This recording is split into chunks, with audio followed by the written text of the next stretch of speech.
Merci, Monsieur le Président. Ne me demandez surtout pas pourquoi, après m'être occupé pendant 13 ans des liquidités mondiales au Fonds monétaire international, je m'occupe maintenant des problèmes de l'eau. C'est probablement une erreur de casting, mais de toute manière, je ne vais pas commenter ça parce que ça ne rentrerait pas dans le budget de temps que vous contrôlez.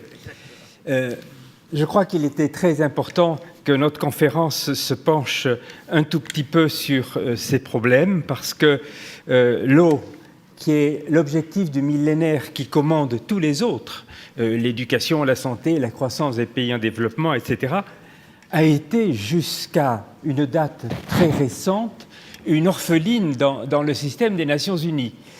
Louise vient de le dire admirablement, il y a 27 organisations dans la constellation des organisations des Nations Unies qui ont une responsabilité dans l'eau. Vous voyez un peu ce que ça peut engendrer comme duplication et désordre de toutes sortes. On avait tourné le problème, du moins il y a quelques années, en décidant que c'était chacun son tour pendant un an qui aurait un leadership. Ça ne marchait pas très bien, mais ça a culminé lorsque, au moment où la guerre en Irak a commencé, sous prétexte que Saddam Hussein devait avoir des ambitions nucléaires, juste à ce moment-là, c'était l'organisation en charge du nucléaire, M. El-Baradei, qui était en charge de l'eau. Alors vous imaginez bien que cette année-là, il ne s'est pas beaucoup occupé de l'eau. Donc il y avait quelque chose à faire. Des choses ont été décidées, ont été faites, avec l'adoption des objectifs du millénaire pour l'eau. Que s'est-il fait? Que reste-t-il à faire? Et comment? Très brièvement, bien sûr. Des dysfonctionnements dans la gouvernance de l'eau à travers le monde, il y en avait à tous les stades de la chaîne. Nous venons de parler des dysfonctionnements au plan mondial, mais vous en trouvez au plan régional où le problème n'est absolument pas traité, et en particulier le problème des eaux transfrontalières, ou trop peu, et ça va jusqu'au niveau des villages, où que ce soit.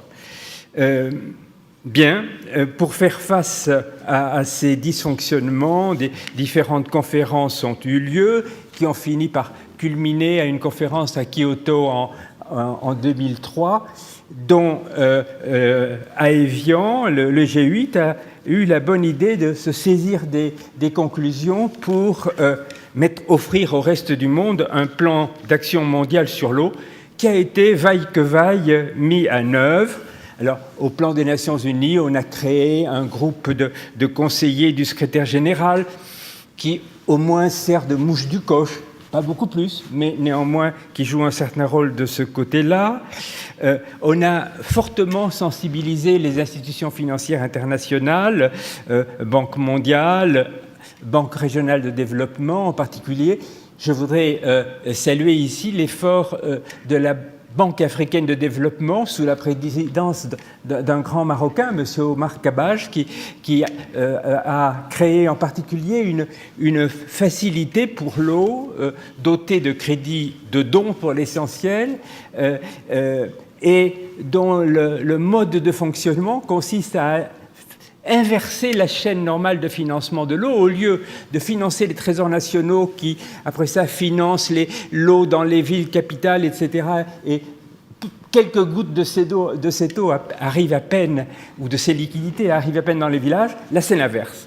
C'est à partir de la demande dans les villages, demande en général d'associations de femmes, que les programmes de financement se mettent en place, et déjà 32 millions de personnes dans l'Afrique subsaharienne, en particulier sahélienne, ont été branchées sur l'eau et l'assainissement grâce à cette facilité.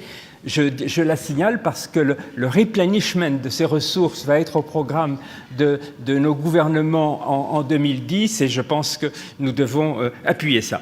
Bref, tout ceci a permis quelques progrès non négligeables, et il est intéressant de signaler qu'un tiers des pays d'Afrique ont des performances pour se rapprocher des objectifs du millénaire qui sont meilleures que celle de la moyenne mondiale. Ça montre que l'Afrique n'a pas raté ce train-là. Bon, que reste-t-il à faire? Énormément, évidemment. Trop d'enfants meurent de maladies liées à des eaux impures, les diarrhées en particulier. Trop de jeunes filles ne vont pas à l'école dès qu'elles atteignent l'âge de 9 ou 10 ans parce qu'il n'y a pas d'intimité dans les toilettes. Trop de jeunes filles et de jeunes femmes perdent de longues heures de leur journée parce qu'elles vont chercher l'eau loin de leur village. Tout ceci suggère en passant que le problème de l'eau est d'abord une injustice faite aux femmes. C'est la raison pour laquelle c'est une injustice silencieuse et qu'il est donc particulièrement difficile de régler. Il y a donc énormément à faire, au moment en particulier où on sait que les objectifs du millénaire, qui étaient de réduire de moitié la proportion des gens dans le monde qui n'avaient pas accès à l'eau ou à son assainissement, 1,2 milliard pour l'accès, 2,6 milliards pour l'assainissement. Il s'agissait de réduire cette proportion de moitié. On ne va pas y arriver en Afrique.